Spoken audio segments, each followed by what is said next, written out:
Hi everyone, thank you for coming to my Vulnerably Badass YouTube channel. Today I want to talk about writing any kind of small dreams and wants and wishes and checking every now and then. The reason I chose this topic is because this December I finished Honolulu Marathon, and it had been my dream for the past 11 years. I think I started running back in 2009-ish.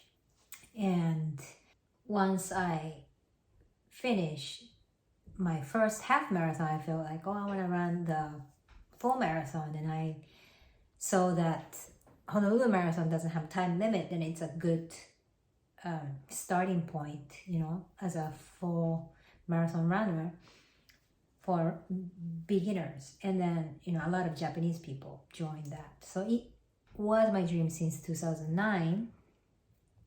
And I have this Excel sheet that I plan like my 15 years ahead, and I've been doing that since like 2009-ish.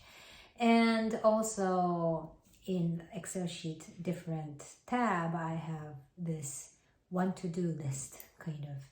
And I think I started making from 2017. So every year at the beginning of the year, I just write anything I want to do. Like, no matter how small it is, like, I want to buy this, I want to go there, anything. Just write as many as possible. I try to do like 100, but it's so difficult to even think about 100. And then every end of the year, I look and check what I have accomplished, and I put, check marks. And after running the Honolulu Marathon, I remember, I had this sheet. I totally forgot about it because last year, I wasn't so motivated. I guess because of, I don't know, life changes, life events. My son,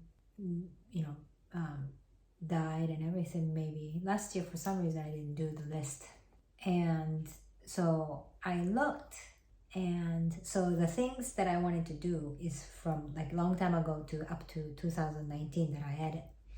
And so I checked Honolulu Marathon. I was okay, I've done it. So until 2019 I was doing it, so I saw many accomplishments. But from 2019 to now, I saw many things that has been accomplished. So I want to share. And also, I felt the importance of writing down, or even like brainstorming, or like start thinking about what you want to do and writing it down, because I feel like it does make it come true. I mean, I don't know if it's anything psychological or just the fact like, because you write it down, you remember.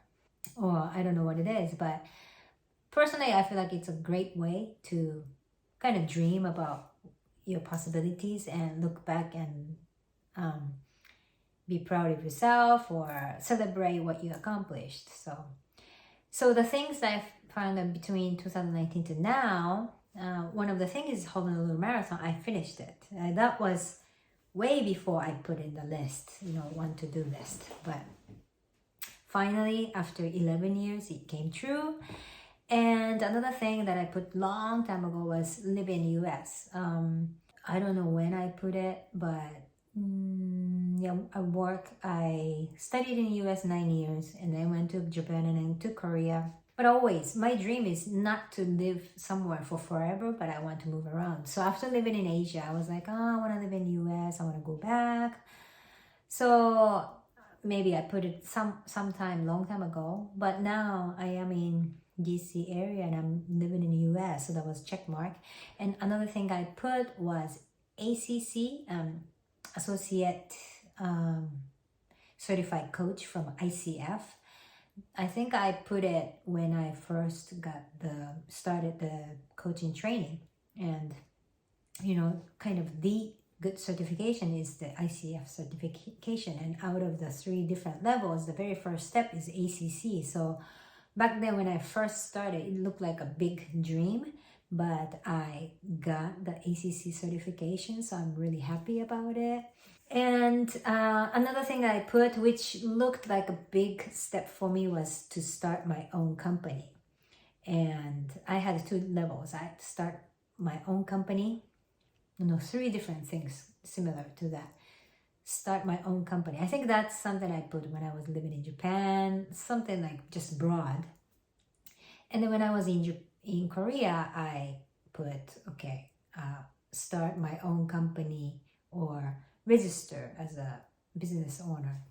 And then another level was start my own company in US. So yeah, I still have my company registered in Korea, and I have my company in US. So I am company owners, 2 companies. So check.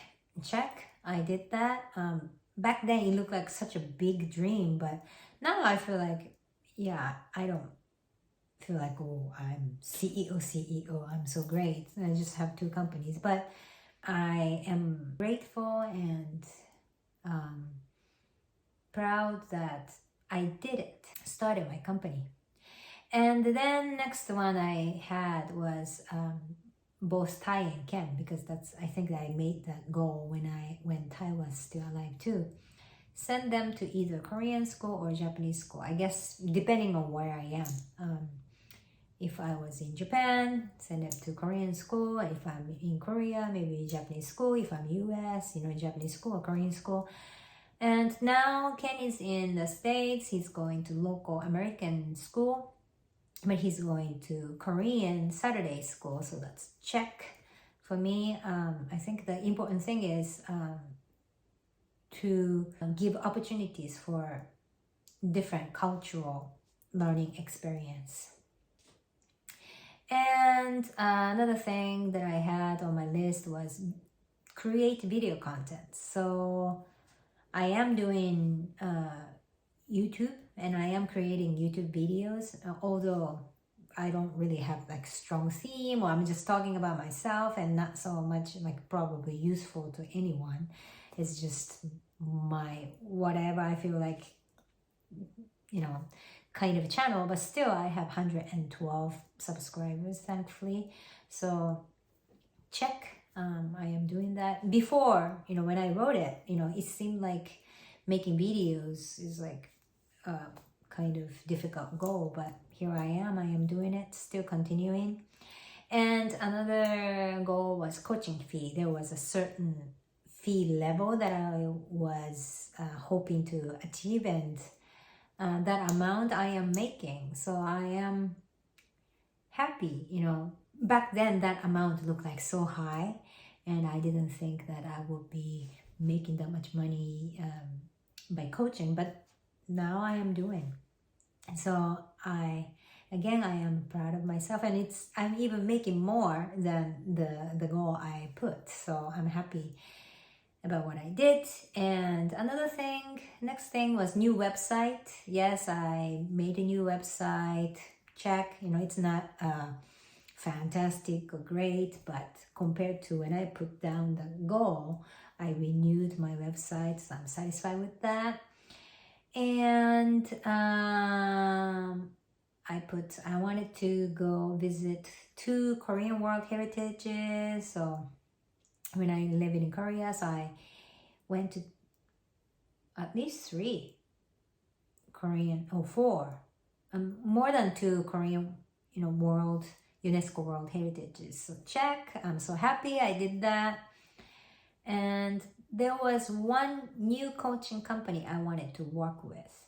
So I wrote down, like, I want to work with this new coaching company, and I went through the onboarding process and everything, and I am working as a coach for them. So check. And also there was a new intercultural training company that I wanted to work with on this project, and I was able to do the project and finish it. So check. And then another goal that I put was I want to be someone who will be exercising every day, and check. For 1 year I walked 10,000 steps every day. So I'm really proud of myself. Now I've learned that at least I need 2 days of rest. So it's not like completely every day, but I have the habit of doing exercise. So I'm happy with myself. And the last one is buy electric piano when I live in the States, and I bought myself an electric piano after I arrived here. So I am happy. So these were the things that I noticed that I accomplished in the past 2 years. And wow, 2 years was past, 2 years went past so fast, but I'm so happy to see that, you know, these things that looked so difficult or so kind of like a dream 2 years ago are now like my normal everyday life. So I think that's what's happening to everyone too, but just this, like this recording, writing it down and looking back, I think you can appreciate what you're doing more. Just like me, you know, you tend to forget, but if you look at the list, I'm like, wow, you remember the days when it sounded like a dream, big dream, but now it's just part of your everyday life. So I strongly recommend you to kind of look back what you accomplished, because the end of the year is approaching, and it's a great way to think about what you want to try, or like, you know, brainstorm all the possibilities you have at the beginning of the next year. So thank you for coming to my YouTube channel, and I'll see you next time.